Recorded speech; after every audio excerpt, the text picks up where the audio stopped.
So let's talk a little bit more about Jesus. Let's talk about Jesus, yeah. Who I hope is pleased with these conversations that we're having. Well, we did just ascribe to him perhaps the holiest instrument. So I think he should be well pleased. That's right. Yes, only good gifts. But you know what? This is something we've talked a little bit about. Not a little bit. So Jesus is kind of at the center of everything, right? He's around everything. Yeah, we mentioned the guy. That's the whole point of Christianity. It's kind of named for him. But the idea of who he is, right? We've talked about his life and his death a little bit. We did the 2 Easter episodes. Yes. We've talked about some of the evidence for who he is and how he lived, and so I thought today what we'll do is we're going to talk about 3 characteristics of Jesus that we have to believe, right, in order to be followers of Christ. These are three aspects of who Jesus is, and there are other aspects of Jesus that we'll maybe touch on but won't get too deep into. Sure. But one of the things that we should probably start with is when we talk about Jesus, are we talking about the historical Jesus or the biblical Jesus? Right. Like you and I were just talking about, what you and I just did is a great example of the historical Jesus, right? Because we picture him in a way that makes sense to us. Right. As opposed to necessarily how the Bible always describes him. Portrays him, sure. Right. So the term historical Jesus, and like we were joking about this before we started. If you watch the quote unquote History Channel, I was going to say they actually just called and they want to get that whole drum thing. They want to do a whole series on that. Yeah, they're going to do a whole series on that. Yeah. We'll get to be the guest speakers. Aliens.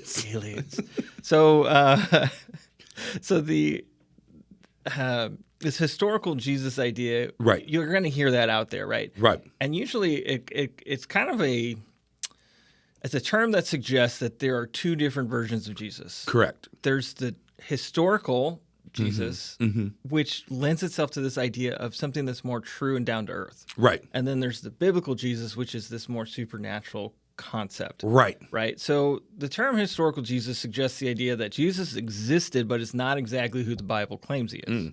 Right. This is an attempt to recreate Jesus with the Gospels and Paul's epistles, in addition to some extra biblical texts. Right. So, like when I was kind of studying this term, because like I know what I think it means, but I looked up some different sites to say, okay, one of the things that I found really interesting is that the primary source for the historical Jesus is still the Bible. 100%. So the idea that there's 2 different Jesuses, there's a historical Jesus and the biblical Jesus, is kind of absurd because you're getting his story from the Bible. Right. Now, there are some extra biblical texts, and then there's Paul's epistles. Right. But Paul's epistles agree with the Gospels. 100%. Right. So it is historically accepted as fact that Jesus lived, he was baptized, he died, and was claimed as resurrected by those willing to die for that claim. Right. So this is when you and I talk about the historical Jesus. Right. This is what we mean. Because the biblical Jesus and the historical Jesus are one and the same. 100%. There's no difference. There's no difference between them. And I think it's important for people to understand when we say historical, part of the problem is, so you have Jesus, he dies, comes back, ascends into heaven. We still don't have Gospels yet. You know what I mean? They're not written. There is no written account of Jesus right after Jesus. Like, it's only after he ascends that the disciples are like, we should probably write down what we saw and heard. And, and so what's interesting is within that first generation, which is, roughly, we'll say if he's 30 years after Jesus' death is when, most of these Gospels are being written around that time. Same people. I mean, these are eyewitness accounts. These are people who saw Jesus. But the issue is, as people are trying to understand somebody, that there was we have the textbook, so at the same time, we're getting the Gospels. We're also getting, you just look at Josephus, Eusebius, Origen. These are all church historians who are doing the same thing kind of just a little bit later than the disciples, which is just what Luke did, which I'm going to try and figure out who. So there are people writing about Jesus who maybe saw or heard something about Jesus, but they weren't the direct disciples of Jesus. So that's where this historical idea comes up, because not, like I said, we were just making fun of the Gospel of Thomas. because it's not. I mean, it's in the Apocrypha, which is we've talked a little bit how the Bible has been created. Obviously, Constantine wanted that book in there, so when he created Christianity, Stop. no, but the Gospel of Thomas was one of those manuscripts. They didn't have anything to support it. Right. Now, some people said, well, it's good enough because it gives an insight to the time between Jesus being a boy and Jesus being Jesus, but there was no historical documentation. So that's what when we talk about historical Jesus, these are things stories that kind of slip in that have the Bible as a basis, but it's extra biblical in the aspect of it's not the Bible clearly. I mean, this is what's awesome about Matthew, Mark, Luke, to an extent John. I mean, John and Luke kind of bounce off of each other in some ways, but Matthew and Mark, the synoptic gospels, Matthew, Mark, and Luke, John, even Acts will do it too. They all coincide. Yeah. Like they corroborate the story. Yeah. Well, even the epistles corroborate the story. Right. Paul's letters. So I think Corinthians, 1 Corinthians, potentially predates the Gospels. Right. Yeah. Right. But it corroborates the Gospels. 100%. And it even includes a documented creed. Yes. Which was a verbal, oral tradition Yes. that they had before the Gospels were written down that says that Jesus is who the Gospel said he was. Yeah, and Paul knows Peter. Like, I mean, he knows all. He's been to Jerusalem. He knows the Jerusalem. So there's that extent of Paul is Paul was I mean, and it was actually fun. I was actually thinking about this as we were working on this sermon. One of my sermon series was I guess it never had dawned on me, but like Paul was around. He wasn't. I mean, he was there. Like so he had, even if he hadn't had seen Jesus and like touched Jesus, he'd heard of him because he was in the group of Pharisees that were persecuting Christians. Right. So he was around for Jesus. Yeah. Now, so imagine you're around for Jesus, and then you get to be a part of the inner circle after Jesus. So that's why Paul makes it into the Bible, because Paul's one of those guys that, he wasn't, and that's Paul's always like, I'm an apostle. He wasn't a disciple, but yet he knew enough that Jesus was he never. Yeah. Yeah. So I think it's interesting there, but 100%, there is no difference between the Bible Jesus and the historical Jesus, aside from where the facts are coming from. You know what I mean? Right. Exactly. So, you and I have talked about this before. The Bible is incredibly well preserved, and it is historically reliable. You can find all the charts, all the numbers. There is no ancient document that is as verifiable that the message that's in it is as preserved as it's ever going to be. We understand what it's supposed to be saying. Yes. And it's reliable in that fashion. Right. You have to choose whether or not you believe the account. Right. Right.